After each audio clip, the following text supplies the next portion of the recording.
Hey, welcome to our next episode, the first episode of baseball season 2026. I am excited, Me like a too. baby who just got his first taste of cheesecake. Ah! Oh, yeah, JJ's excited too, like a Oh, baby yes. Like a who got baby in his first cheesecake. taste of cheesecake. Yes. Oh, I still Oh, get excited when I get my cheesecake. I do too. Oh, that's good If, stuff. if baseball season goes on strike next year, there's a workout. Oh, I'm to gain 300 pounds by eating cheesecake. oh man. I'm there. You can come and join me.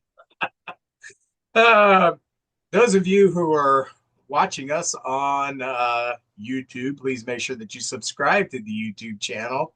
We've done all this work to try to make it look more beautiful, to make it look more professional. The least you can do is subscribe, tell friends about it, say, hey, there's this podcast with these two hot guys on there because we need a lot more women, you know? You don't have to Yeah. tell them the truth. They don't have to know we're 60-year-old gelatinous men. No, they don't need to know that. The Just, old bait and switch. That's what we do. yeah. Or if you have friends who are seeing impaired, female friends, say, oh, just listen to them. They're hot. Yeah. I'm sure they can pick that up. So, anyway, please subscribe to our YouTube channel. Remember to like our Facebook page. And I am putting the career of Cliff Lee on the Facebook page this week. And from here on out, I am not going to tell you. What you're going to do is you're going to either email or contact me or JJ somehow. And the person who first tells me, hey, I looked at the Facebook page and the player is BB Richards or whoever it is, then you'll be the person after baseball season who has told me the most. They will get a cornucopia of one Cardinal, one Cub, and one beer memorabilia. I am working on trying to get some T-shirts made of our new logo, get some coffee mugs and stuff like that of our new logo. So by the end of the summer, you're going to have a cornucopia of cool things. They're one Cardinal, one Cub, and one beer, and those are worth like $3 or $4. I'm telling you, it's And how yeah. about that? Yeah. And if you do want to email us, go to one card, one cup, one beer at gmail.com. Those of you who would like to support our efforts, go to patreon.com, search bar, type in one cardinal, one cup, and one beer, and you can find us and you can support us for 3, 5, or $10 a month. And all of your support is greatly appreciated. JJ, ask me why I'm doing good, besides baseball season. Why are you so, Vince? Why are you doing so good? Because for the second time in my life, only the second time in my life, the Illini have made the Final Four. Oh, that's Now, great. I've watched, I don't know, 8 or 9 of their games this year. I thought they were really good. I like what Brad Underwood has been doing with this team the last few years. I thought that they have been really good, but haven't really shown it in the tournament. This year they're showing it in the tournament. A lot of talent, well coached. Are they going to win it? I don't know. They got to run into Michigan. Oh, that's Um, that's a powerhouse. yeah, so I'm just really excited that they're in the Final Four. And I do have, you can't see it on my wall that where the computer is. I have a wooden sign that Violet found in its Illini man cave. And I'm very excited. My dad's really excited too. So, Two and my wins away. You got 2 wins to go. yeah. And to put this in perspective, my dad is in his mid 80s, and this is only his second Final Four that he's seen. So hopefully we can win 2 more and bring that NCAA championship home. Then everybody go in the portal, and I don't know who the players are next year. So Yeah, ain't that's that the just how truth? college basketball is. Oh, so I did get a few things, All and right. these are kind of fun. Okay. My daughter Violet and her girlfriend B got me Donnie Osmond, my Oh, best DU. So I know Donnie Osmond, me, ultra macho, nearly 60-year-old man. How do we mix? I grew up listening to Donny Osmond, and there are some things I know they're cheesy, I know they're bad music, but there are some things that are just like connected to my childhood, so I like that. So I'm pretty excited about this. I saw Puppy Love. I saw Puppy Love on one Oh of the yeah, names. Puppy Love, Go Away Little Girl, Oh, Sweet and yeah, Innocent, Too Young, Hey Girl, a lot of good stuff on there. a lot of stuff And on then I there. got this. This is pretty obscure. This is Alan O'Day. Do you know who Alan O'Day is? Vince, I do know who Alan O'Day is. Thank God. The very first 45, I think my grandma and grandpa got it for me. They got my sister, Angie, by the Rolling Stones, but they got me Undercover Angel by Alan O'Day. Undercover Angel, right Midnight there. Fantasy. Fantasy. So, and you talk about video killed the radio star. This came out in 79, right before videos really That's hit. right. And you could look like that and be a pop star. That's right. Look at He looks that. like JC Corcoran a little bit from KC. Yeah. Yeah. Yes. Oh, did you see that the U Man's retiring? No, 40 something years being the announcer at the ballpark. Oh, I don't Oh, know if he's retiring for that. He's retiring from KC. So, oh yes, I did know he was retired from KC. I wanted to stay with the Cardinals because his voice, it's sort of like that Yankees guy who has passed away since, but Derek Jeter kept that where he would still announce them. He had a tape or something they would play when he would come up. Just an iconic voice, a big part of Cardinal history, John Hewlett. cool. So, what's up with you? Vince, I tell you what, there was about 16 years I didn't have TV. We couldn't afford it. We did away with things we really couldn't afford, and we didn't have cable. I mean, we just had DVDs we would watch that we already had owned. That was about it. But this year, Vince, I got the MLB Plus package so I could watch the Cardinals and most of the major league games. And Vince, it's just as a fan, I'm on another level now. They have a thing at night where you can watch this. They have all the games going in boxes. So you're sitting there watching. I think it's 4 games, maybe 6. I've seen maybe, but anyway, it's overload. You can't watch it all, and then they'll put a red square around the audio of the one they're doing the audio of, but they switch back and forth to whatever games something big's happened, and then absolutely love it. I've got to see all the Cardinal games but opening day because I was working and I didn't have it yet. But Brody set it up, and and my wife, bless her heart, she's not, I'd want to call her a novice baseball fan, but she sits there and watches it with me. So on days the Cardinals are off or they're playing a day game, we'll watch a Hallmark movie or something like that.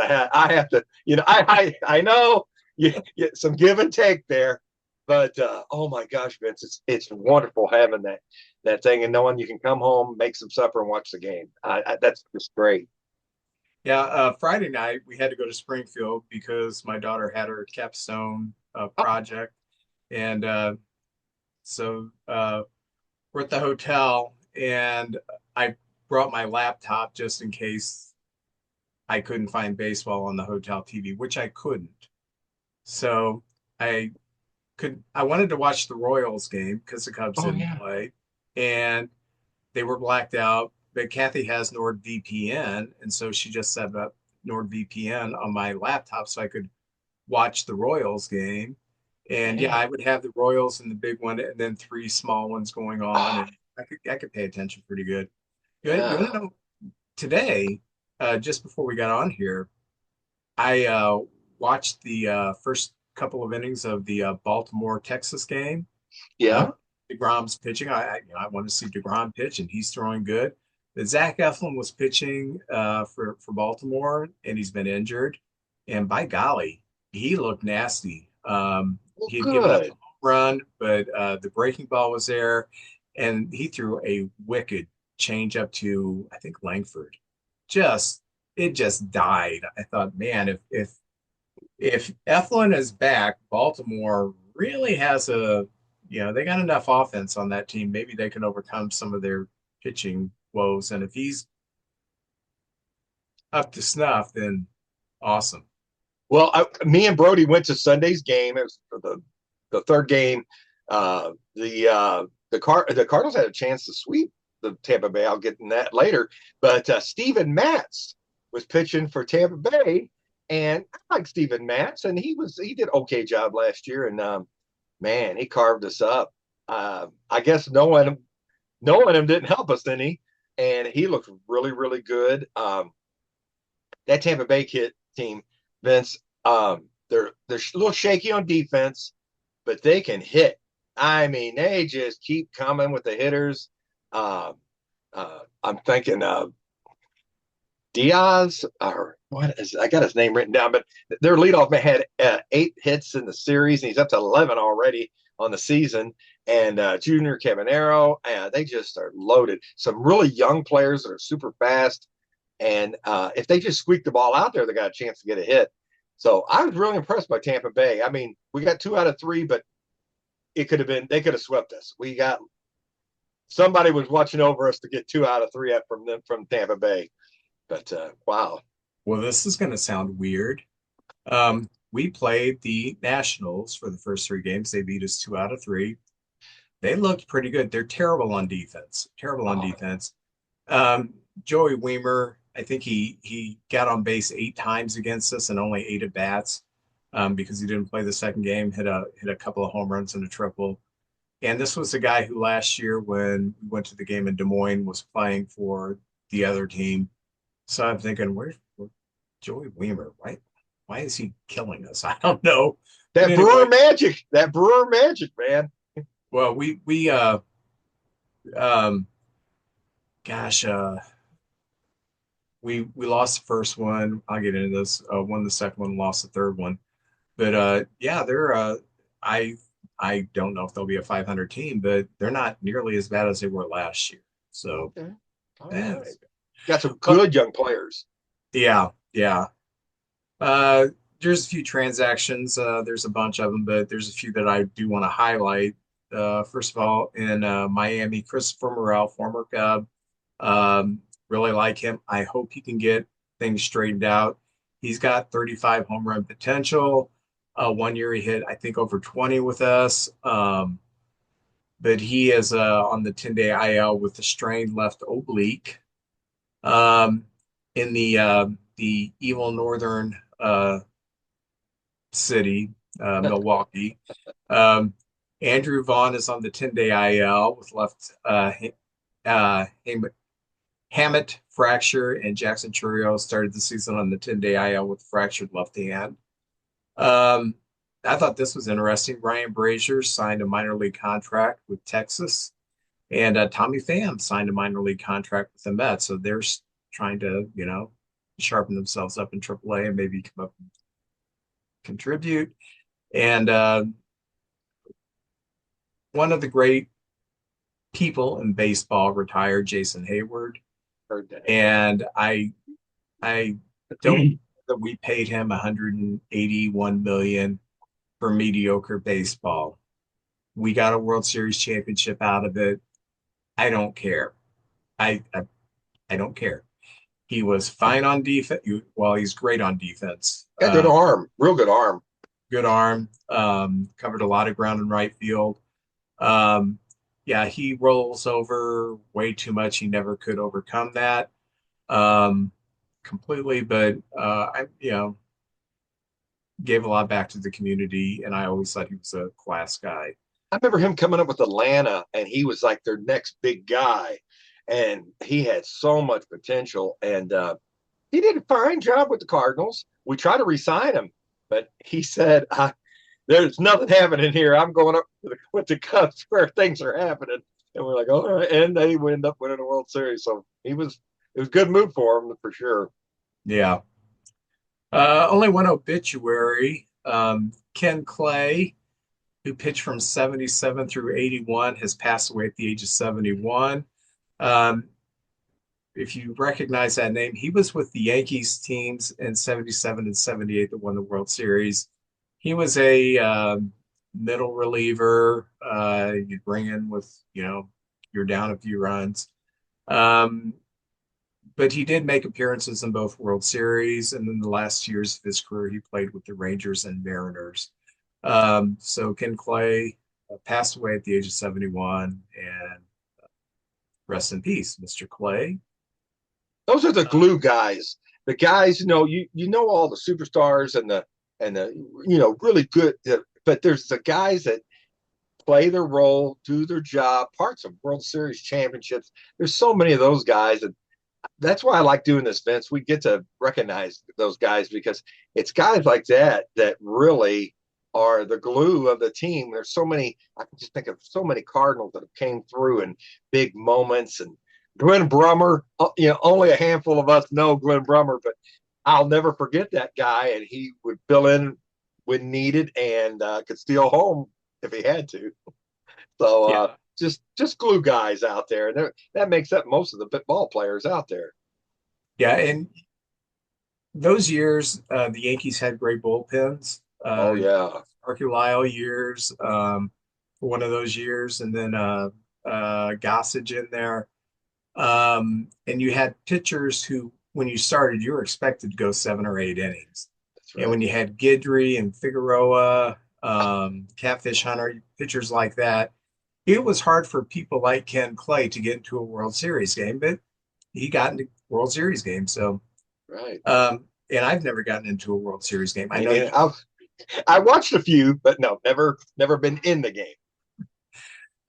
just few teams are off the hot starts in the American League. Toronto, the Yankees, and Texas are all off the 3-1 starts. And in the American League, some cold starts. Boston, Minnesota, the White Sox are all 1-3, and the Athletics are 0-4. Yeesh. They're And the net, good, but they just run into some hotter teams at the time. I yeah, think. yeah. In the National League, Washington, like I said, yeah, looked pretty good against us. Miami, the Mets, the Braves, the Reds, and Milwaukee, and the Dodgers were all 3-1. And those that are on cold starts are the Phillies, Pirates, Giants, Padres, Diamondbacks, and Rockies, who are all 1-3. What does that matter? Really nothing. It's just the first. It's the first 4 games. There's 158 games left, so we'll we'll see how the rest of the season goes. There used to be an old saying, Vince, you can't win the pennant in April, but you can lose the pennant in April. I mean, if you remember, Baltimore Orioles one time went like 0-21, or they started out so bad, and it was pretty much over for them the rest of the year that year. But Yeah, you're that was right. It's early. Just you want to know that your team can be in just in the games and everything, but things are going to change. Your bullpen's going to change. Different starters will come in. Injuries will happen. You'll need your bench to come through. A lot of the bad teams seem to play their starters every game, and by July they're just worn out. It's the good teams that can kind of rotate, keep them fresh, and things like that. Yeah, I one day I'll do a deep spotlight on the 88 Orioles. It's not just that they started 0-22, it was a veteran team. That I mean, Yeah, this was Cal Ripken's prime. I think they still had Eddie Murray at that time. This was right. not like a young team rebuilding. And then the next year, they almost made the playoffs. They won, I think, 88 or 89 games under Frank Robinson. It was just like it was a weird anomaly that they Yeah, started that bad. So few of the players that are having hot starts. Chase DeLauder from Cleveland has I 4 home like that. already. Oh yeah, Ian Happ, uh, Ryan Langoliers, Brandon Lowe. Boy, are the Pirates happy they got him. Uh, yes, and the White Sox, Murakami, the Japanese Babe Ruth, he's already got 3 home runs. Luke Rayleigh, all these players that I've mentioned have all had 3 home runs. And I will say Ian Happ would have had a fourth home run on opening day. He killed a ball that was caught in the outfield, and they say that he lost 100 feet due to the wind. So, my gosh. yeah, he crushed it. It reminded me of that playoff game against the Dodgers, against the Giants, when Baez killed a ball off of oh gosh, the guy with the dreadlocks who I really like, pitched for the Reds for so long. But anyway, Oh, um, Castillo, Luis Castillo, or no, no, no, nah. Anyway, the guy with all the funky Luis Tiant type windups. Oh, Johnny Cueto or Cueto, yeah. Oh yeah, Cueto. Cueto. He Okay. kills a ball off Cueto, and he stands there and watches it. And it's like the ball just suddenly started standing still. Oh, And I mean, it should have went 450 feet. It barely landed in the basket. We won 1-0. So if it wouldn't have went out and Hobby would have only got a single, I would have jumped through the TV and got him. I really would have. Um, I thought this was cool. Not trying to rub anything in, but I just thought it was cool because of the ovation he got. First at bat for the Mariners, Brendan Donovan goes deep, leads off a game, boom. I he's thought that holding was, their trident afterwards. They I thought, love him. They're going to yep. love him up there, and I wish him all the best in the world. No, it just was one of those things. We could go somewhere and be a part of something maybe special, and here we had a bunch of young guys coming up, and Thomas Ajayce's kind of what he does as a younger version, and he's 28 years old. So it all just worked out perfect, and I really hope he has a great year up there, and Seattle does well. What do you got for the beginning of the season? Well, there's infielder for Seattle, Colt Emerson signed the biggest contract extension for a player that's never even played in the big leagues yet. I mean, I'm all for that. Sometimes you want to, Jackson Churios and Ronald Acuna Jr. and Ozzy Alvarez. Some of these guys they really, want to keep with the team, but it's a risky move. 95 million over 8 years, and this guy hasn't played in the big leagues yet. I give I give him all the respect in the world. If he is who they think he's going to be, that's a deal for the team right there. And there's a option for a ninth year. So we're talking with incentives. This could be over $130 million contract. Now I know the Cubs just extended two of their players, but these guys have played. I know in PCA's case, it's a couple of years, and Nico has been there for longer. I understand that, but a young guy like this, man, that's a risky proposition. What do you think about that, Vince? I haven't seen him, so I don't know. I mean, pretty much talent. They do a really good job scouting talent. There's always going to be people who are going to flop, uh, but obviously they think the talent's there. With Emerson, I just don't know if there's going to be some jealousy with Lakem Palmer. I didn't see that coming. That was good, man. Prog rock fans, yeah, Yeah, I'm sure you get it. that's right. What is he Oh, talking about? So Toronto comes out of the chutes. They're on fire, and they're starting pitching. Well, their pitching staff in the first three games against Oakland, who I think is a pretty good, decent team. They're right there in the middle, but they've got some really good players. 50 strikeouts in the first three games, setting a record. Golly, I mean, I don't know if you could strike 50 times if you wanted to. That's just amazing. Gosman got 11, Cease got 9, and Lauer got 9 as well. Oh, I'm sorry, Cease got 7. So that's just amazing. Oh, 7 in a row and 11 overall. So 22 right there. That's 31 strikeouts, just their starters. And then the bullpen came in and even raised it even higher. Most in the 3 game series record was since 1901, and they did it against the Rockies. But still, yet that's a major league team with major league ball players right there. that is amazing. And I know that the Athletics are a free swinging group. They have a lot of power, but they also have like Jacob Wilson, who is, a contact hitter. So it's not all a bunch of Rob Deers going up and Dave Kingmans. So That's a it's good one. impressive. It's very impressive. Milwaukee went 7 for 7 in stolen bases in a game. 7 for 7. I'm trying to think of that team. I know Terrain is a good base stealer, but 7 for 7, and they lead all major leagues with 11 already. I think they've got caught once. So, Vince, I know you're sitting on the edge of your seat when you're playing those dirty birds from Milwaukee, but this team, if they get on base, it looks like it's a track meet. They're just going to be taking off. So be ready for We will never say another positive thing about the Brewers on this podcast. them. Never. And we've got Brendan coming up, in about a half hour to join us with the rest of our panel. And Yes.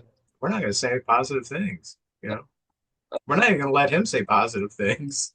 Yeah. Not until they don't make the playoffs 1 year, and then we'll feel sorry for them again. But not right now.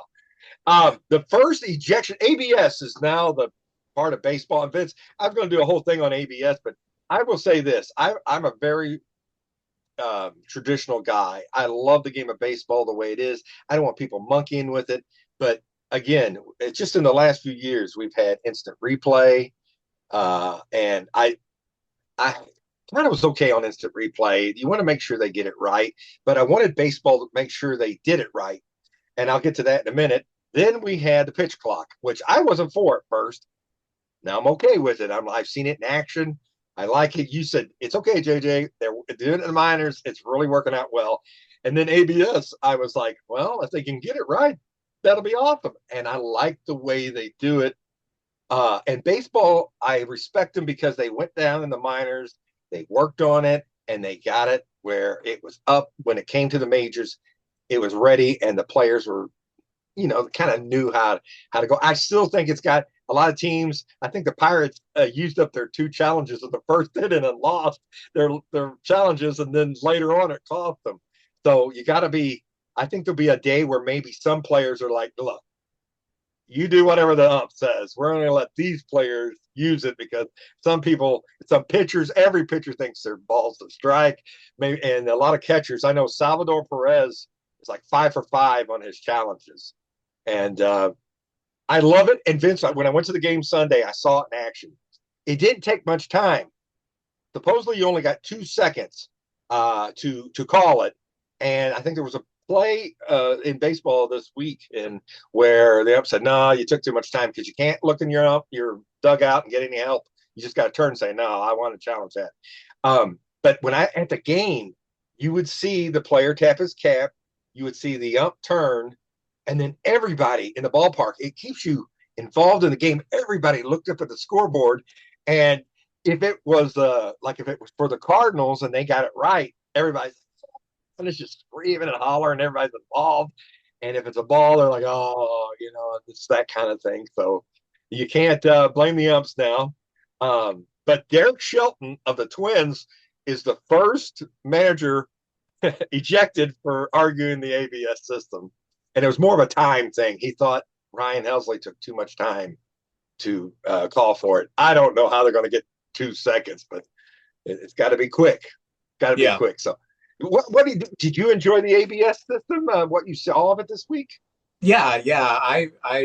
I think it's fantastic. Get close calls right. And the further we can move to having calls that are good, I'm for it as long as it doesn't interrupt the game. And unlike replay challenges, uh, these are there's no interruption of the game. And Love it. you don't have to wait for the umpire to call it. You can just see it on the screen. If the ball's got any of that box, there's a little red thing and strike. Right. Otherwise, it's not. Vince, I heard some people complaining on different podcasts and websites that if it just barely nicks it, to call a strike. That's a strike. You got the strike zone. If it Yeah. just nicks it, I mean, it's the black. You just hit the corner or just the upper square. That's a strike. It's not a big target either. So if you hit the target at all, just while you skim it, that's a strike. You're with me on that, aren't you? Oh, yeah. Yeah. The ball's anywhere in there, it's strike. Oh I yeah. have no problem with it. See now, CB Buckner, I think he got 6 wrong in a game. I know, and CB Buckner has a reputation for not being. I know the Cardinals have had. I think Tony La Russa and the Schilt and all through the years that we've had issues with them, and I don't want to pick on any ump, but there may come where they grade these umpires, and not to take his job or anything, but maybe he doesn't work home plate. If your grade point average is F minus, maybe you should just be first, second, or third base umpire. Maybe that's how they could do that, and then you got to work your way back up to go behind the plate or something. See, the umpires get paid very well. Yeah. I know during the season it's a lot of travel, and you're not like with the team. You're with a crew, and you're going from town to town. And I know it's difficult on a family, so on and so forth. However, you have the off season. And not only that, because the umpires union is so good, not only do they get paid very well, they get a couple weeks vacation during the season, which players don't get. Wow. So I, yeah, um, CB Buckner, he and Angel Hernandez, they got Hernandez left. They are the two worst umpires in baseball. And when you've, I don't know, I think that they should be able to have a grading system where if you fall below it, you're demoted to the minor leagues until you get yourself back up or until there's an opening or something. There's got to be some incentive to do your job better. And there just isn't for umpires. There No, isn't, you no, know? they do grade them now. Or I don't know what they did in the past, but they do grade them now. So Yeah, I don't know but what what to, are the consequences? There's no I don't, consequences. not that I know of. Yeah, you're right. Well, they So, don't do post game. They don't do postseason. I think that's it. They only take the best graded ones and do the postseason. I believe I heard that before, but don't so don't. actually they have a month off earlier. And I know they don't get the postseason pay, but Right. You're right. You're right. It's a win-win. Win maybe he for wants us, his win job for so them. bad because he wants an extra month off, and that's why he doesn't. Oh, yeah. No, No. see, I didn't even think of that. My gosh. But Vince, I'm with you. I love that. I think right now the catchers are the best at calling it, not the hitters and not the pitchers. They broke it down to who's right the most, and by far the catchers are the best. And I still think framing is important because just how you catch the ball on that corner and stuff like that, and setting it up and blocking the balls in the dirt, of course. Um, I think that's the catchers haven't lost any of their what makes them special, you know. Um, and the guys who really frame good can tell you balls and strikes. Like I said, Salvador Perez 5 for 5, and I think it was like 54.7% of the plays got overturned. That's quite a bit. I know the umps is a hard job. The ball's moving all over the place. You got guys swinging or check swinging and everything, and you got to call balls and strikes. But that's quite a bit of overturned plays right there. So we'll see how it plays out through the season. And by the way, the Cardinals, hey, we set a record. It's one of those records that it's like on a Tuesday night at 8:30 something happened, but it was the most runs scored in an inning by two teams on opening day. Now that's kind of a mouthful record right there. But Tampa Bay scored on the opening day in the 16th inning. They scored 6 runs. At that time, you're like 7-1. Oh my gosh! And then everybody's like, "Oh, it's gonna be that kind of year."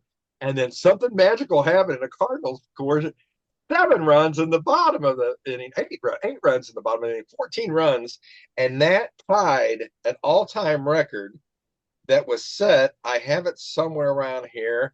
Open day 14, the 1890. It was tied by the Boston Bean Eaters versus the Brooklyn bride bridegrooms. That now, Vince, I don't even know if you knew that trivia question right there. I don't have any Brooklyn bridegroom cards or Boston Bean Eaters either. Don't even know who was on that team, but I'm going to do a little research and find out. But the Cardinals made the record books already this year, and it's for something positive, not negative, like we have the last couple of years. I've not heard of the bridegrooms, but I do know that the Bean Eaters were uh, were the gassiest baseball team ever.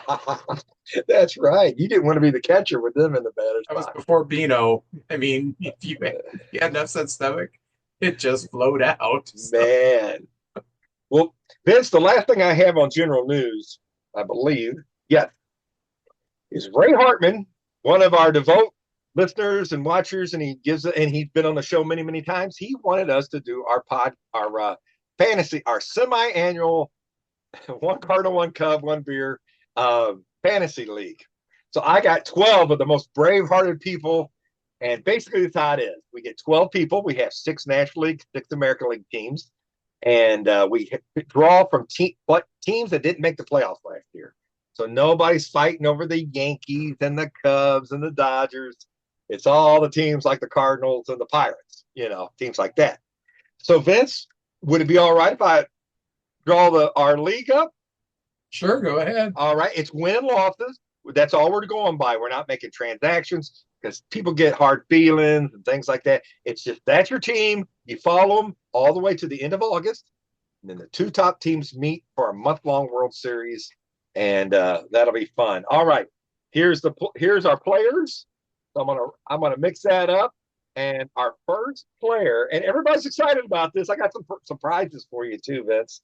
The first team we have is Marlon Dixon from Paragould, Arkansas. We're international, baby. We're all over the place. Marlon Dixon, who's been on the show once, and he will be. Remember, there's a bunch of American League and National League, so Marlon will be. Dun, da, da, da. A lot of suspense going on right now, Vince. I hope I didn't slow things down. Oh, Chicago White Sox. Oh, Oh, poor Marlon. well, Marlon, Oh, you can take the year off. yeah, you get off early this year. You won't have to worry about October at all. All right. So let's see now. The next one. This will take a few minutes, but it's going to be kind of fun. And every week we'll keep up and we'll talk smack or have somebody on here talking smack. The next team is Tom Maget, who always sponsors my baseball cards. Tom Maget, love you out there. Tom Maget, and he will be. Dun, dun, dun, dun. All right, let me unfurl this team here. He will be the Diamondbacks. Maget will be the Arizona Diamondbacks. So I'll write that down. We got one American, one national. I'll try to pick up the pace a little bit here. The next player will be, all right, Ray Hartman, the man who got this whole thing going right here. Ray Hartman. And I will reach down there and pick a team out for him. He will be the Colorado Rockies. Man, Ray Hartman, what did you do? Oh, so the Rockies and the White Sox, man, we're going to have a rumble right there in the American League. All right, now going to the next team, and it is, I made these really small, so everything's the same size. Brody Jackson, punk. He's a punk. Brody Jackson, the punk kid himself. He's my son. We went to the game Sunday together, and he gets, I swear, I reached in. I don't know who this is. Watch him get somebody good now. He gets the Kansas City Royals. Ooh, That's an interesting team. So yeah. we got three American League teams now. Oh, I'm sorry, 2-2. We got 2-2. All right. So now there's 12 of these. So we're getting in the middle now. The next person is, I got to unravel these. It is the one, the only, our New York buddy, Mark Marinero. Marinello? Marianello. Thank you. I'm from Arkansas. I can't say anything over two syllables. But Mark, all right. Wouldn't it be something if he gets the Mets? Now that would be pretty cool. Ooh, yeah. Yeah, yeah. Then he can be disappointed on two fronts. No, I'm teasing him. Oh, he's the Atlanta Braves. That's Uh, that's that's a good team to have too. yeah. So Mark is the Braves. All right. So we're starting to slowly fill this up. And our next person, our sixth team, so we're about halfway there, is Tony Pruno, the greatest baseball room there is, Tony Pruno.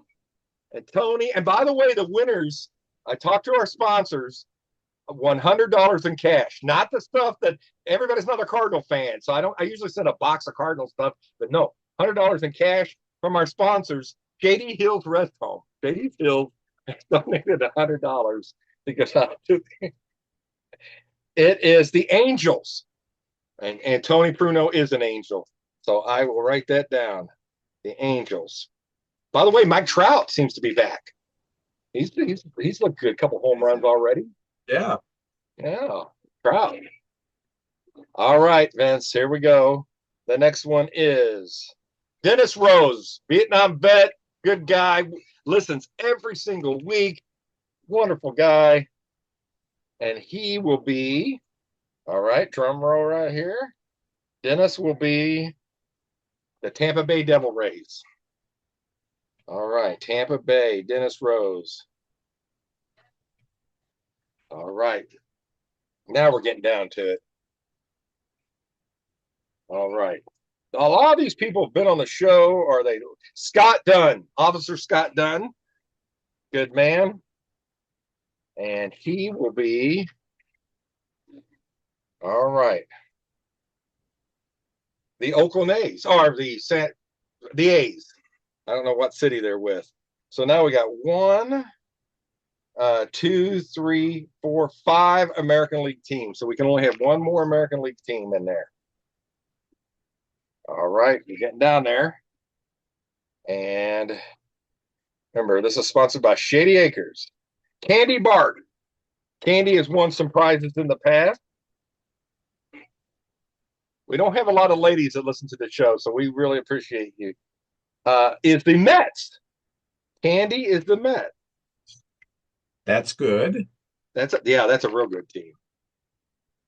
Tell you what, man, some Mets. They got a stud. That's a stud lineup they got. All right, John Recop. John's a good man. I send out my baseball cards to be graded with the group he's involved with, so I appreciate him. And he will be the St. Louis Cardinals. How about that? He'll be There glad you about go. that. Yeah. All right. And now we have two left. One's going to be American League and one's going to be National League.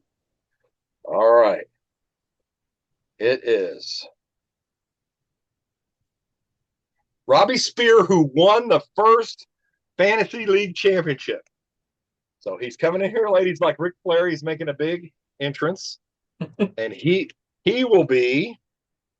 All right, Robbie. Last time I think you were the Padres. You are the Orioles. So he is the Orioles, and that means Larry Wildy will be a National League team. And let me just keep pulling out names until I hit a National League team. All right, here we go. Is this a National League team? It is the Twins. No, the Marlins, the Florida Marlins. I'm So sorry. that so Larry. Hey, let me tell you that the Marlins they got some young talent there. Don't count them out. I don't know if they're making the playoffs, but they could be respectable. And Vince, that's it. We got our fantasy league team. We are set up. Everything's going to be good.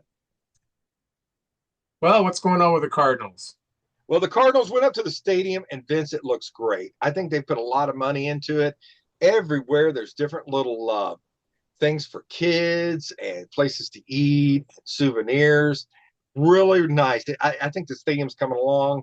Uh, very nice. A lot of stuff for kids, like I said, around the ballpark. Ballpark Village looked fantastic. We played our series against Tampa Bay, and it was a crazy first game, and we won 9-7. It was a sellout. Been watching the attendance because last year our attendance just fell off the planet. So it's still early. It's chilly, some rainy nights, and kids are still in school. So as the season goes on, we'll see if attendance picks up. But we had a sellout for game one, and usually opening day is a big deal in St. Louis. It's always good to see. Game two, the Cardinals won 6-5, but Vince, our bullpen has been just so darn shaky. Our starters have been okay. One was in particular didn't do real well, but they've done a good job, and we should have won this game, and it didn't have to go to extra innings, but we won 6-5. And I tell you what, JJ Weatherholt, he's become a man. Everybody's like loving this kid. I hear little kids talking, JJ. They're all yelling JJ. Of course, I love that. And then game three, the Sunday game. So sellout opening day, 24,000 on the Saturday, and Sunday 27,000. And we lost 11-7. And Tampa Bay hit us every single game. but a lot of squib hits. And hey, they got hits where people weren't. Cardinals showed some power, some stolen bases. I like the at bats they're taking. The starters did okay in the bullpen. About half the guys just didn't have it. Walking too many people in the bullpen, you just can't walk people. So then we start our new series against the Mets, and I believe 21,000, the smallest crowd so far, but it's a weeknight and it's before summer. And we lost 4-2, and they just look better than us. They got the lead. We fought, we hung close with them, but I look at Tampa Bay as a really good middle team, and the Mets as I think they're one of the elite teams in the league. And I just think the Cardinals, if we can hang tough and play solid ball against the elite teams, we're probably going to win 1 out of 3. I looked at our first 12 games, Vince, and we played Tampa Bay and Mets. I thought, well, maybe we can go 3-3. That was my goal. I said, if we can go 3-3, I'll be happy with that. And we go on the road and play Detroit and maybe the Nationals. I thought, well, maybe we can go 3-3 on the road and have our first 12 games 6-6, and that's solid. That's kind of what I'm looking for, and getting to see these young guys play. If you get a chance, go to the ball game. You're going to love it. These kids are just playing. Mason Wynn said we play like our hair's on fire. I mean, they're being aggressive. Jordan Walker's look at them. First of all, Gorman, Victor Scott, and Jordan Walker looks much better at the plate. I got their stats here. It's a small sample size, but Jordan Walker's arm, terrific arm in right field. Victor Scott's already got a couple stolen bases and created a balk because they already threw there 2 times over there. And the third time he balked and he got the base. JJ seems to take some good at bats, working the walks right there. Absolutely love that. And then Gorman, so far 2 home runs, and when he hits the ball, he's the only guy on our team. When he hits the ball, it's a no doubter. You're like, that first home run he got was just, my gosh, you went over the bullpen, over the next section, and up into the next section.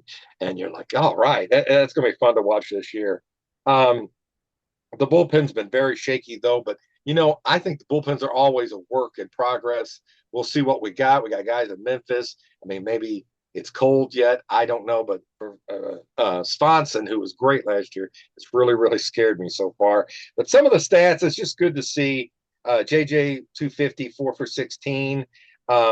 Vince, though, he's only struck out 1 time with 2 walks, and I like that. It's just a smart kid. Walker has only struck out 1 time with 3 walks. That wouldn't have happened in the last couple of years. Gorman has had 3 strikeouts and no walks, but he's got those 2 dingers, and he's hitting 286 early in the season, but still, yet he looks better at the plate. And Victor Scott, 6 strikeouts, no walks, but he is hitting 385 and getting on base and scoring runs and just being a pest on the base. And I think that's what his job is. Get on somehow, some way. I mean, and he's button. Vince's button game has went up a notch. And if he's got that element with the stolen bases, he could be a pest on the bases and just, be in scoring position, get a base hit, and steal a base and be in a scoring position. And really, that's it. So far, so good. We're 2-2, and I've loved every minute of the Cardinal season so far. Very good. With the Cubs, first of all, Seiya Suzuki is going to a rehab assignment.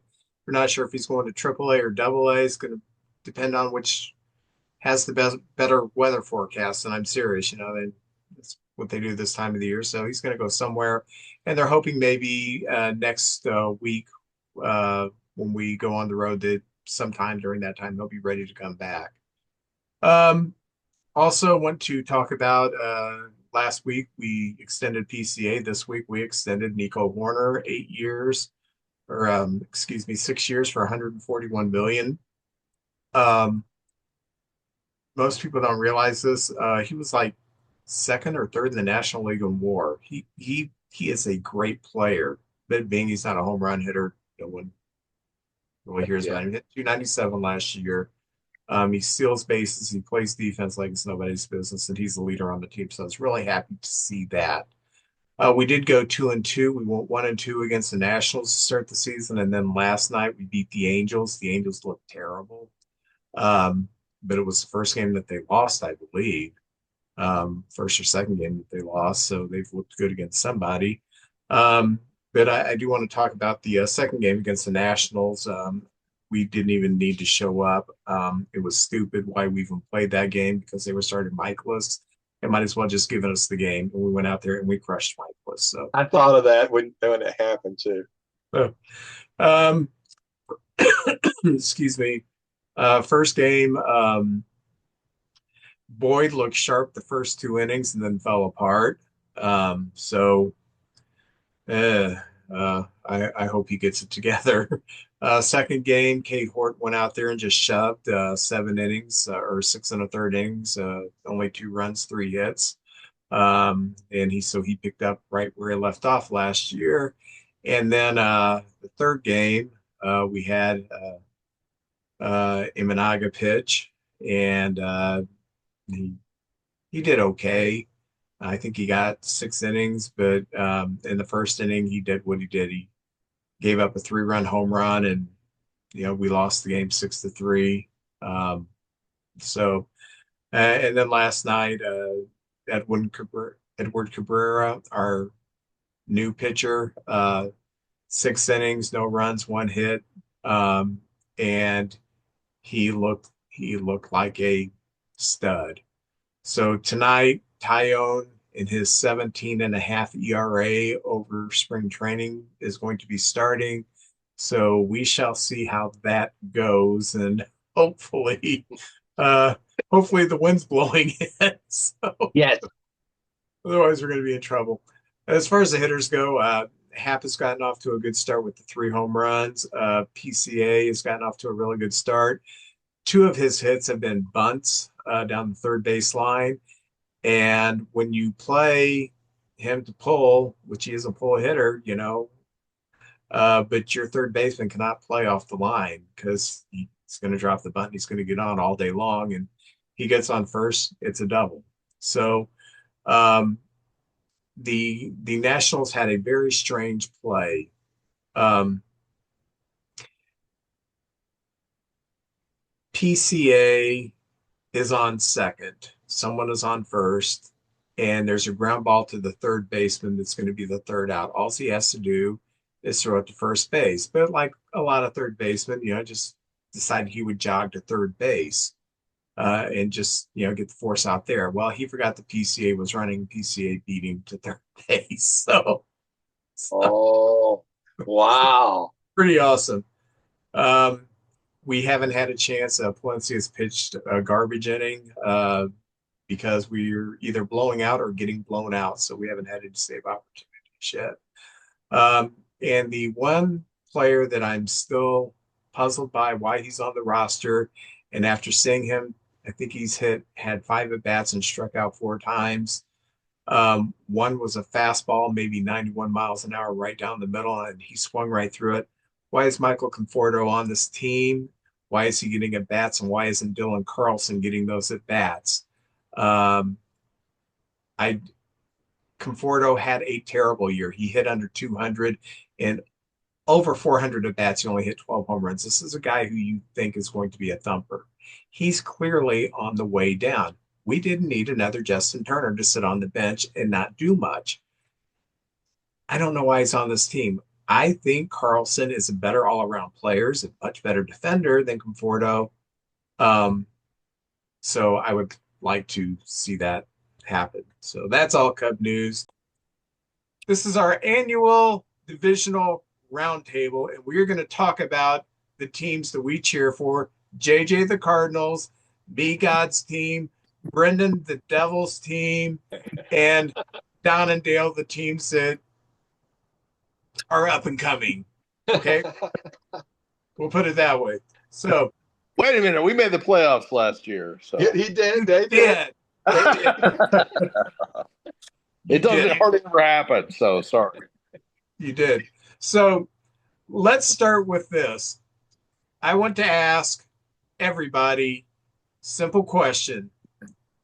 JJ, are you better this year than you were last year? Mm, I don't think so. I don't think we're as good as we were last year. We traded probably our veterans, but it was a thing we had to do. We were kind of just running in place, and we've got a bunch of prospects. Our minors are better. The organization's better. But as far as our major league team, no, I don't think we're better. I think we're going to be about 5 or 6 games worse in the standings than we were last year. But we're going to get a lot of experience. So I say no, the Cardinals are not as good as they were last year. Brendan, do you think you're a 97-win team again? I think we are. Oh my gosh. 100%, 100%. No, I mean, look, we lose Peralta, we lose Durbin. I mean, it seems like every year for like the last 10 years, get good players leaving, new players come up and rising from our farm system. Yeah, I don't know. Every year I feel like we're going to do worse and then we do better. So this year I'm just going to say we're going to do better. So, Okay.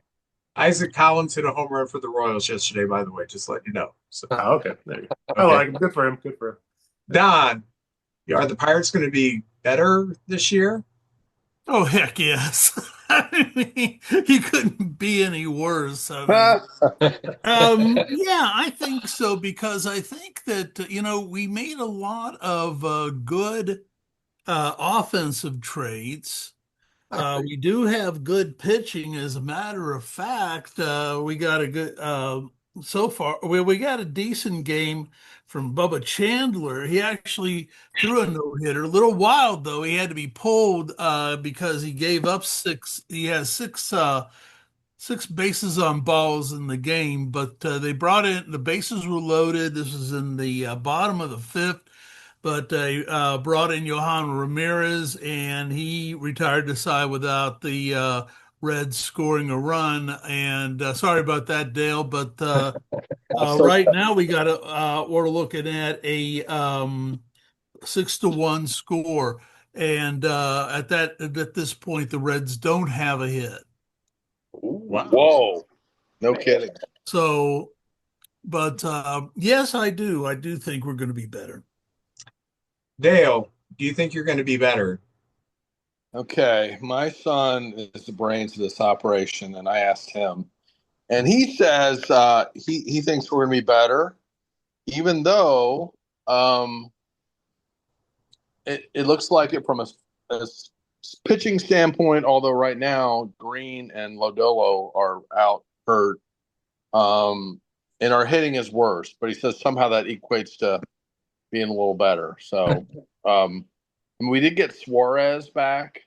Oh yeah, He was a lot of power, but he's always been a big strikeout guy. Still does. He played in the World Classic, I think, for Venezuela, and then we got this new kid that is looking real good. We brought up last year, Sal Stewart. Yeah, so. Oh yeah. We think better. Okay. How better? I don't know. I will say the Cubs are going to be better this year. We won 92 games last year. 92. Yeah, I think we should be 3 to 5 games better this year. And as soon as I say that, we're going to fall apart and go 79 and 83. So everybody thinks their team is better, but the Cardinals, boy, has the tide turned over the past few years. Hey, ebb and flow. But maybe in 3 years, something magical might be happening.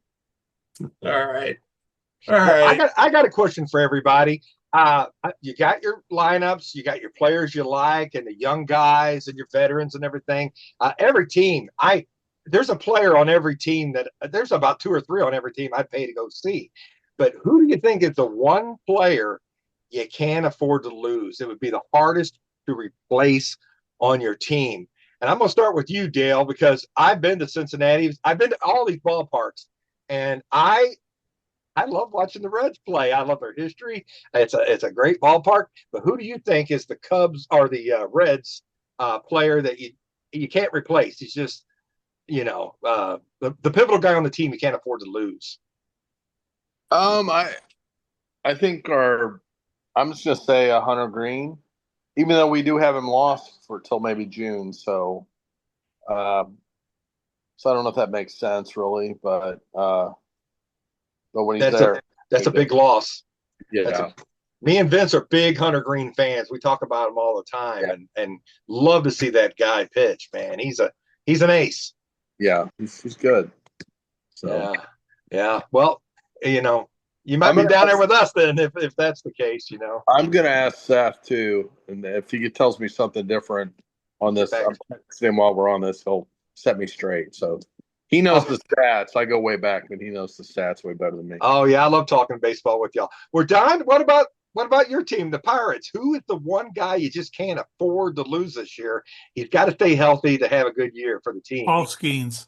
Paul Skeens. Oh yeah, that's And that's a and it really really kind of puzzled the baseball world that Skeens so now is 0-1 with a 67.5 ERA. He only pitched two-thirds of an innings in the Omar Cruz or the O'Neill Cruz game in New York.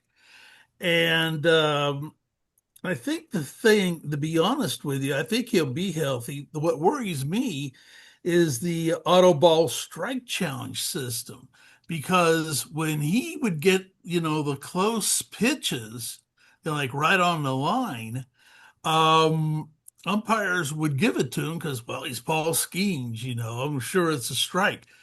The hitters may challenge that. And one of the things that I saw in the WBC was that some of those pitches were just a bit outside, to quote Bob Euchre, and he started walking people. That I think is going to be the problem with Paul Skeens, but I think he's mature enough to get through it. right. Yeah, I love watching that guy play. Well, Brendan, what about your Milwaukee Brewers? Is there who is the guy on that makes that team tick that you can't afford to lose? Well, I was going to say this is a bit of a difficult question because I think what we have on our roster is a team of good players. There's not like really great players and then like a couple stinkers. I think they're all just good. That being said, though, I'll probably go Bryce Terang just because he really picked it up in the last half of the last season and really helped us get the division title and help us go a little further into the playoffs than previous years. So if he can keep up that pace that he was last year, and then I think that we'll be looking good. I think after the World Baseball Classic, everyone knows who he is now. Had a Yeah, for sure. great series. And I remember the year I was up there, the last time I saw him, he was number 2 in stolen bases behind Otani, the 50-50 year by Otani. And it was Terang was number 2 in stolen bases. Of course, nobody noticed that outside of Milwaukee, you know. Yeah, But yeah, exactly. he's fantastic. Well, all right, Mr. Cub, Mr. Vince Offer, who is the Chicago's man? Who's the one guy? I think this is going to sound weird. It's not PCA, it's not Cade Horton. I think the player we cannot live without is Michael Bush. We have enough depth to cover for maybe a couple weeks if PCA goes down. If Bregman goes down, Shaw can play third. If Swanson goes down, Nico moves to short. Shaw plays second. We've got Kelly and we have Amaya both catching. We got outfield depth, and we haven't even seen Dylan Carlson play this year, which is getting under my skin.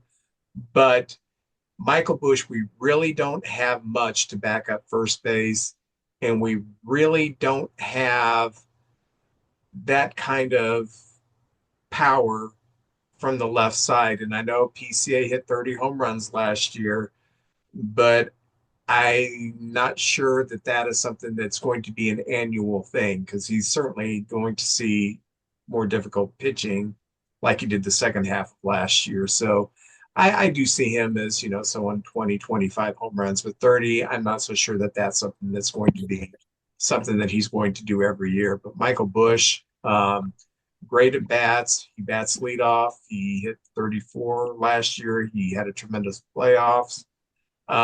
He is a great defender. I just don't know I don't even know who to play first if he went down. That's where I am with him. So He killed us last year. Yeah. He killed he's a Cardinal killer already. Well, I'm going with, like Brendan said, I don't think we have a superstar on our team. We have a bunch of good players, and I think Milwaukee's 2 or 3 years ahead of us still. But I think we took your blueprint, and that's what we're trying to do is just have athletic, good ball players at every position, and build defense and timely hitting and some power. We do have a little power, not as much as Milwaukee. But I was going to say Mason Wynn because he's at shortstop and he's got that arm, that Sean Dunston arm at shortstop. That allows JJ Weatherholt, who could play short, or Sajasi, who could play short, to play other positions. Sajasi can be a Swiss Army knife, and JJ can play third base is his actual position. But they got Gorman over there now, but he's playing second base. So I'm going to say Mason Wynn because he supplies great defense and is fast on the base pads. And I just like his style, So he's kind of the captain of the team right now. By the way, he is on the pocket schedule. And when you're on the pocket schedule, you've officially made it in the big leagues right there. I also have the Cardinal pocket schedule, and I got it before you. I was going You to get did. it, but now you've got your own. So if anybody wants a piece of garbage, maybe some toilet paper. That's what I was going to say. Yeah, toilet paper. Yeah. Line your birdcage with it. Okay. Each one of you take off your team hat. Brendan, why aren't you wearing your team hat? Got the shirt Got on. team shirt on. Because you're the only one who still has hair. That's why. Take off your team hat. Who do you see winning the World's or representing the National League in the World Series? Who do you see representing the American League? And who do you think is going to win this thing? And I'm going to start with Don. Well, I see the Dodgers winning the National League. They have all the money, and I see them.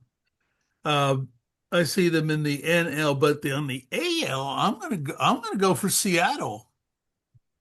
I think the Mariners. I think the Mariners could do it. That'd be great for that city. I think so. They've never had a World Series. Now I'm afraid that the Dodgers are gonna win their third in a row and go 4-0 against the Mariners. But I see Seattle winning the American League. Okay, Dale. Who do you see? It's hard to not think about the Dodgers not being there again, but they're beatable.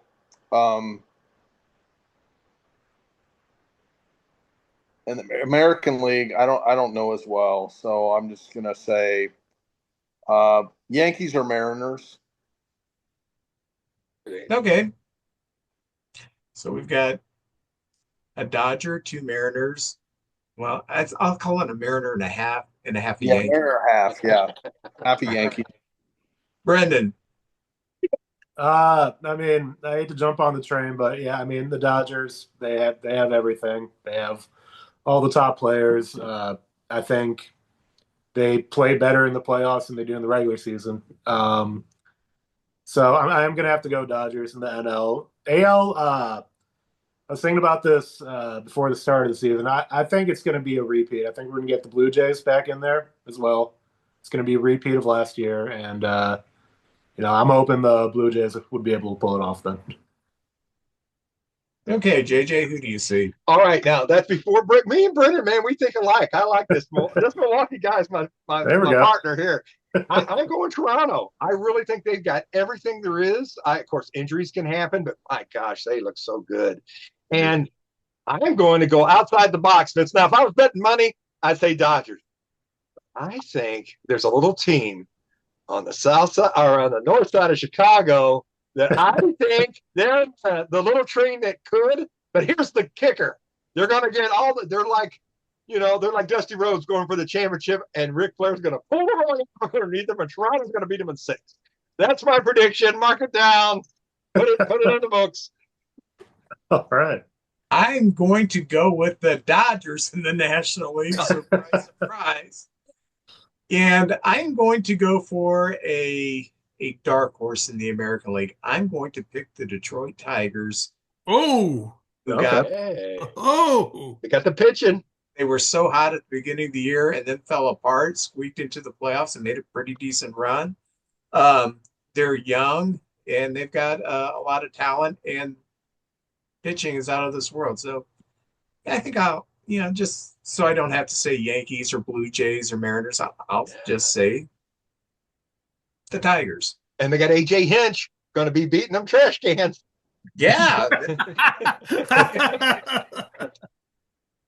That's right. All right. Oh, my turn. All right. I take each team, and I'm just going to ask you your strength and weaknesses. What is it that your team brings to the game that is your strength, that is the thing that's going to take you the furthest? And then what's your weakness? What's the one thing you're going to have to shore up to get there? Because I really think outside of the Cardinals, any four of these teams can win the division. I think the Cubs have the best chance, but I'm telling you what, the Reds and Pirates are loaded, and the Brewers seem to be there every year. So I really think this is a four-man fight with the Cubs having the best percentage. So I'm going to start with you, Brendan. First, what is the Milwaukee strength this year, and then what's you think is the weakness that they need to shore up a little bit? I think our strength is I mean, all props to Pat Murphy. Is a never quit type attitude. I like him. The amount of games last year where we're down 5 in like the bottom of the 5th, and we're like, all right, well, we'll see how the rest of the game goes, and we end up winning like 6-5. It's yeah, no, just some like magic sauce that I think Pat Murphy gives them, and we even saw it today in our second game this year where we're down 7-1 against the White Sox, or 7-2, and come back and win. So I'd say that's probably our biggest strength. Our weakness, though, probably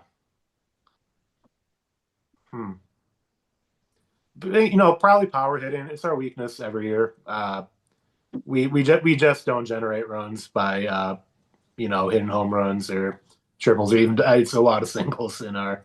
And then so that kind of adds to our like never quit attitude, but it also is like it would be nice to get 3 runs right away with one hit. So it would be nice. It would be nice. It would be nice. Very good. Well, Dale, what about your Reds now? What is it? I've been watching them, and I think that team every year is getting a little bit better. You got a great coach now, and what is it that you bring to the game that is the Reds' strength that's going to take them the furthest? You think? Can I revise my answer from earlier about the player we can't lose? Sure.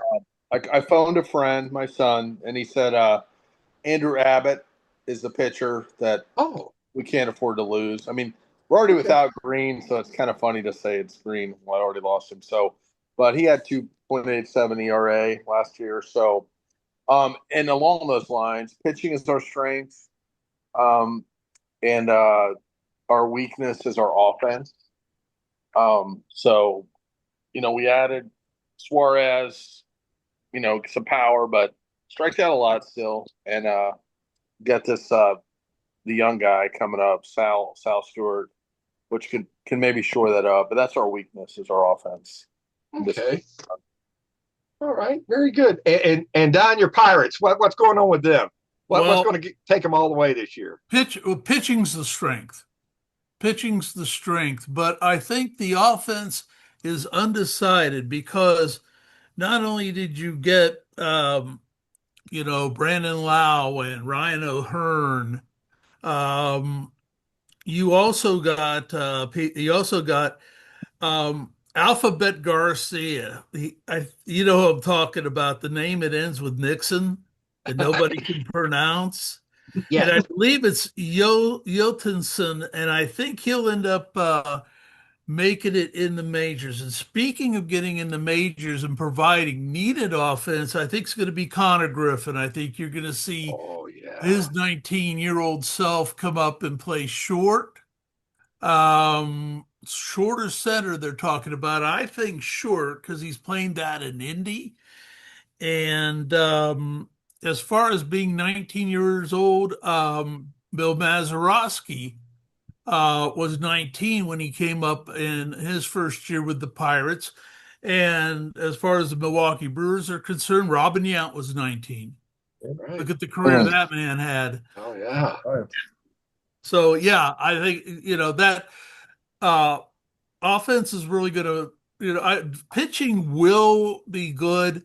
The offense is undecided. I think. Well, it's obviously going to be much better than last year, but will it give them a 500?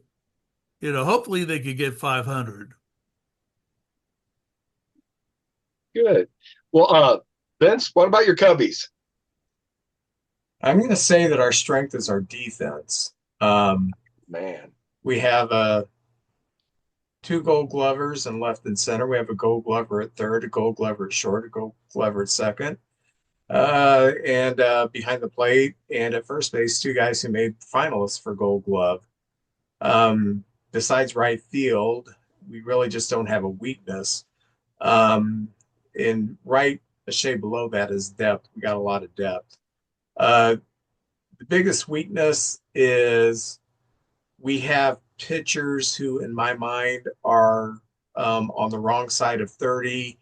And Tyone, even though he's got a shutout through 4 innings tonight, Tyone scares me when the weather's decent because he gives up a lot of home runs. And Imanaga already lost the game that he should have won because he threw one bad pitch with two guys on, gave up a 3-run home run, and he got the loss even though he pitched decent besides one bad pitch. But in my mind, I think that we have Cabrera and Horton as two really good pitchers. Justin Steele will be back in June, and if you look at his stats, the last 3 years he's been as good as anybody in baseball. He's just had the injury issue last year and this year. And then I really like the guy that we have I think he's in, I don't know if he's in AA or AAA, but Jackson Wiggins, whose stuff is the best on the staff, even better than Horton's. So I could see a scenario where we have a starting at the end of summer. We have Horton, Cabrera, Steele, Wiggins, and then probably Boyd starting. So I don't think that this version of the starting pitching staff we're seeing at the beginning of the year is necessarily what's going to be there at the end of the year. So our weakness is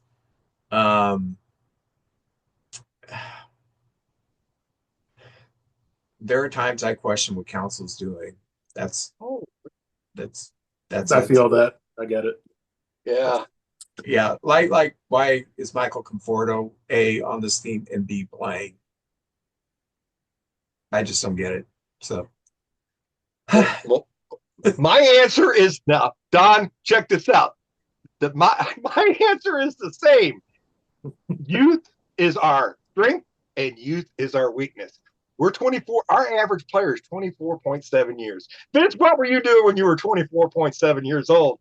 I couldn't take care of a cat. You know what I'm saying? So we got all these young players. They're jackrabbits. They run. But, the thing about young players is they're just inconsistent. They take unneeded chances. I've seen some balls this year where last year Wynn would have ran in there and just thrown a laser beam over to first. He held up because there was just no way he was going to get the guy. This year, that's showing a little more experience. But with youth, we strike out too much. These guys go up there and some of our guys that should be singles hitters, Scott and Wynn, are swinging for the fences and they're just hitting lazy fly balls to the outfield. Just hit the ball on the ground and run and make it happen. I just think they'll have more success doing that. So the Cardinals are the second youngest team, and in a way that's exciting. We're going to get to see this team come together and pieces move in and out. Our middle bullpen is not very good, and I don't know if they're going to get any better, but we got guys now in Memphis that we can bring up and see if they can make this team. And, I always think the bullpen is a work in progress. I remember last year the Cubs seems like their bullpen was not the best, and then somewhere along the way, Council found the right ingredients, and they went off on a run then. But I kind of think that's where we're at, where our bullpen's just, oh my gosh, it scares me to see them come into the game right now. They're just all over the place, and ABS ain't helping us at all. So anyway, that's my answer. Hey JJ, if I could, do you do you have faith in your manager this year, or do you see him going? I see him staying. He's You been do. there for a long time. Plus, you got Stubby Clapp and Pop Warner, who's been in the system forever. And I think he's the right guy right now. Now, once they get up and running and Yadier Molina's hanging around in the background, things could change. But for the Yes. next year or two, if things go bad, he could be out. Cardinals seem to hang on to managers. We're not the Pittsburgh Steelers, but we do hang on to our managers for a long time. And I think he's earned it. That 2023, he just didn't get any help. And now with Heim Bloom, seems like they're giving him more to work with, and let's see what happens. So this will be a pivotal year for him, but I could see him being around a couple more years at least, I think. Okay. All right. We do need to wrap this up. So I'm going to ask one final question. JJ, who's going to win the division? All right. I will say this. I knew this question was coming up. I got to say the Cubbies. I think I like the Pirates and the Reds. I think they're exciting teams, but I don't know. I mean, things could. I just don't. I could see either one of them winning, but I think just if you consistency, I think the Cubs every year seem to be getting a little bit better. Now the Brewers, I don't know how they're doing this, but they're phenomenal. They must have an incredible minor leagues, which I don't know much about. And Miz came up, and I thought he kind of was a flash in the pan, and then he comes up opening day. It just looks like the old Miz we know. So I'm going to go Cubs. And then, man, I don't know. Right now, the Reds starting pitching. That's their strength, but they're beat up right now. They could get a little behind. But I'm going to go, okay, this is me. Cubs, Pirates, then a Brewers, Reds, Cardinals. That's what I'm going to say this year. Oh, Brendan, what do you think about that? I'm going to do a hard disagree on that one. I understand.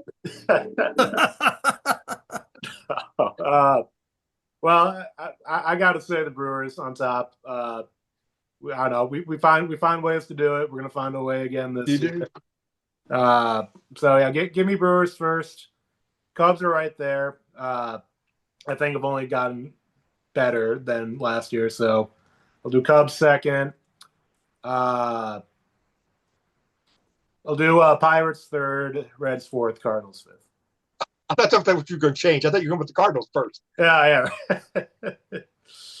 Okay, well, Brendan, make sure that you tell Rebecca that you see the Cardinals in last place. So yeah, I'll probably have to deal with that later. Those of you who don't know, everybody here except Brendan, their wives are Cardinal fans. Dale's wife's a Cardinal fan.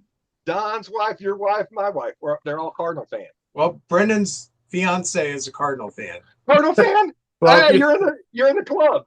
Yeah, there we go. That's because Rebecca did not listen to her father. She listened to her mother. Smart girl. Don, what do you got?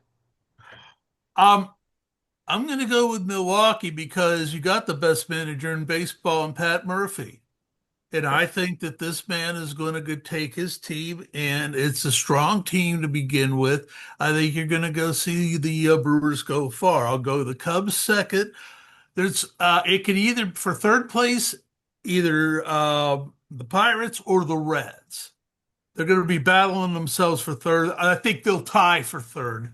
And then the Cardinals. Okay, Dale, what do you got? You're muted. You're muted. Hold on. You're still muted. There you go. There he is. Okay. Thank you for catching me on that. Okay. At least you could see him. Seth and I are going to say Cubs will take the division, 92-70 record. The Brewers will finish 87-75 in second. The Reds will be 84-78 in third. Cardinals not last, 75-87, and the Pirates will go last, 70-92. Ooh, hey. Ooh. Right. Okay. I'm I'm gonna pick the Brewers. Oh, And All right. when we're talking about the strengths of the Brewers is an organizational strength from top to bottom, from the president of the team all the way down to the parking attendants and ticker takers. They do it right within the whole organization. So, and I don't think the Cubs are quite there yet. Um, but I think the Brewers are going to win probably 96, 97 games, and the Cubs will be a couple of games behind them.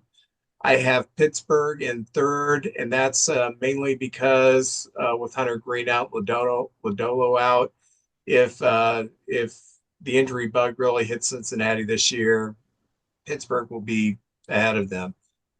Pittsburgh gets the injury bug, they'll be behind the Reds. I think they're very two teams, and I would not be surprised if one of them snuck into the playoffs, whoever is in there.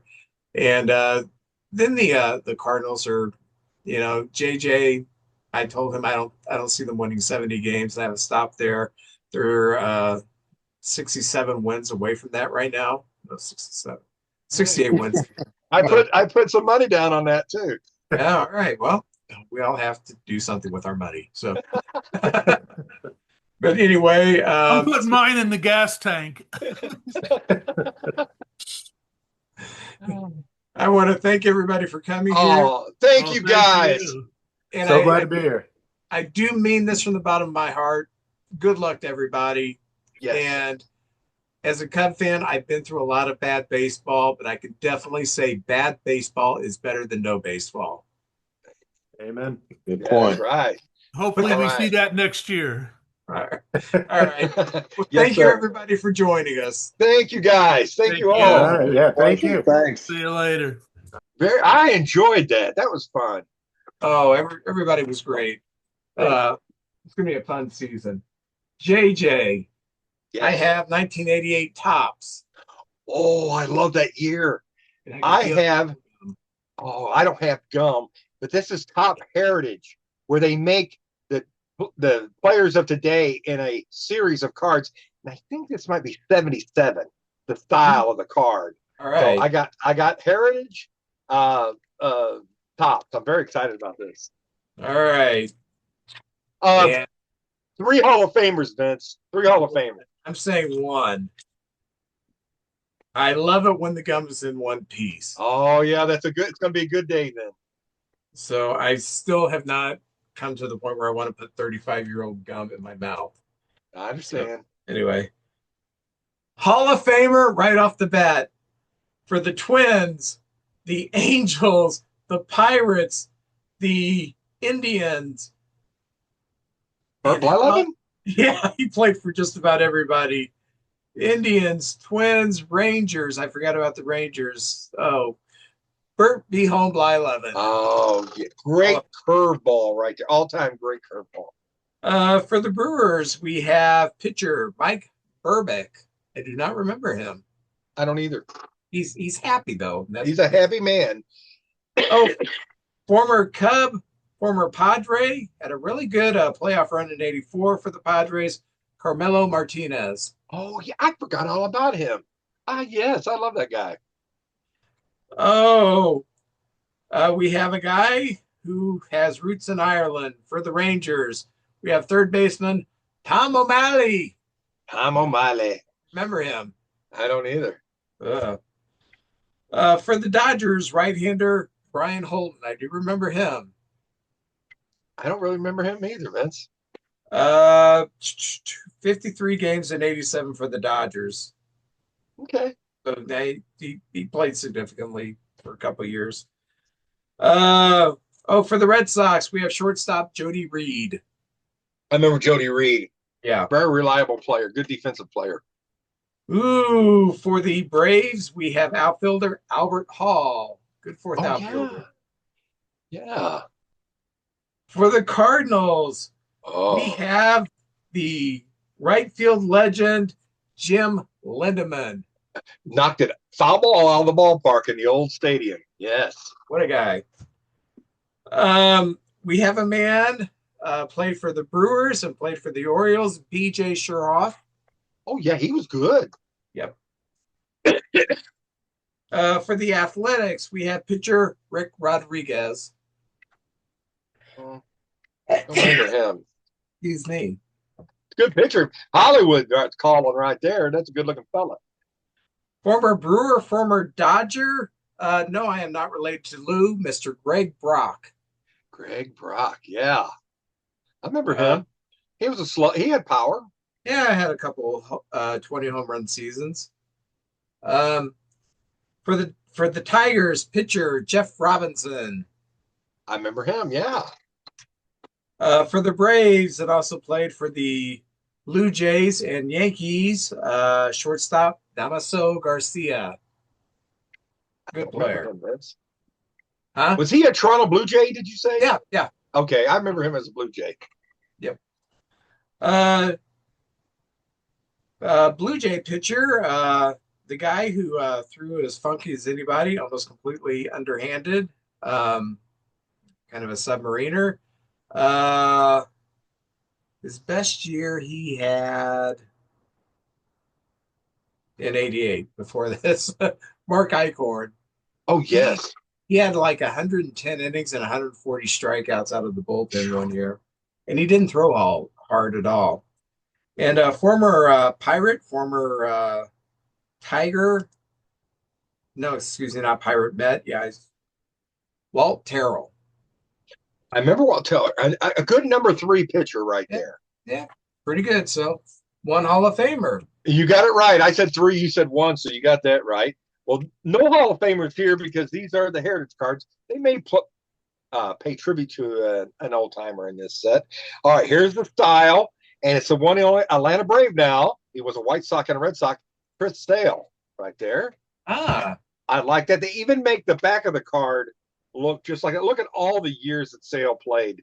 That's a lot of years right there. My gosh, Chris Sale. Love that style of card. This will be this guy's last year of cards. The one and only Dodger Clayton Kershaw, right there. One of the all-time greats. Absolutely love that guy. Going to go to Cooperstown for sure. Seattle Mariner, we've been talking about that. I love this pose. Randy Rosarina, right there, ex-Cardinal and terrific player. All right, Marlins. This may be your guy now. Is this the guy you guys get? Edwin Cabrera? yeah, yep. There. He's still with. I mean, on those cards when they came out, he was still a Miami Marlin, but he is a Cub and pitched a terrific. I think it's going to be a great trade for both the Cubs and the Marlins, right there. This kid. I tell you what, he looks terrific. We saw him this weekend with Tampa Bay. Chandler Simpson. This may be the fastest guy in the league. He can flat out fly. You misplay a ball, he'll be on third base. Oh, Vince, you mentioned a player. They show up in the baseball cards. A guy who's going to spend probably his whole career with the Cubs, Nico Horner, right there. Oh, yay! That's a good pose for him right there. Good looking guy too. That's a good looking kid. I hate him now. I'm sorry. Ben, Well, maybe he'll grow a beard and ugly himself up a little bit or something. Cleveland Guardian Joey Cantillo, and it's unique because it's one of those outline cards where it's a different color. If you get a big star, they're worth a little bit more. And what I love about this year is they have the league leaders, and the two league leaders share a card, and this is the 2025 strikeout leaders, Logan Webb and Garrett Crochet, and that's pretty darn cool right there. boy, Webb got tattooed by the Yankees on Wednesday. Yes. And let me say this parenthetically, that was the worst broadcast I've ever seen. Oh, really? Did you watch the Netflix game? No, Vince. I guess I was doing something that night or something. I don't remember what I was up to, but I watched one game and my faith was up. I didn't want to. monopolized the TV, so I kind of just looked to see the scores and stuff. But I Oh, didn't hear the announcers. it it was bad. The timing was bad. There was no chemistry. Whenever they would have like a challenge or something, instead of focusing on that, they'd be talking. They had Rob Manfred in the booth for a half inning for like 6 pitches. And instead of saying, Yes. can you stay for the next half inning, which happens all the time in baseball, he was just gone. They didn't ask him anything. Barry Bonds was in the booth for a half an inning, which was also a quick inning. There's a lot of questions I'd like to ask Barry Bonds. He never Yeah. media, but he was gone like a popcorn fart, just gone. It You was know, it was so you're bad. they also did like little trendy things, like had a cartoon character write something on the ball and throw it, and then it showed a fan catching it, showing that the player wrote, and then they had Bert Kreischer, the comedian, in a kayak out there in the thing, and they interviewed him while he was drinking a beer, and I was like, Yeah, oh, they're trying to it get was. everybody into the tent or something, and I was Yeah, like, they tried to have everything connected to Netflix some way. Screw yeah, that. I know you're trying to promote things on Netflix, but you don't know baseball fans. Baseball fans want to watch the game. They don't want to watch a frickin' commercial or hear a frickin' commercial. You get it's bad enough at our local broadcast, and that's local businesses. I don't want I just want someone to call the game and for them to focus on the game, not the celebrities at the game, not how cool everybody is in San Francisco, not Bert in the kayak without a shirt on, freezing his butt off, talking about getting a gummy before he does this. yes, It, I it know. I'm was with you, Vince. it was just rotten. Give us the game. You can do that before and after, but during the game, focus on that. I'm with you, Vince. You for president. Rant over. Yeah. All right. Very good. Is that all you got?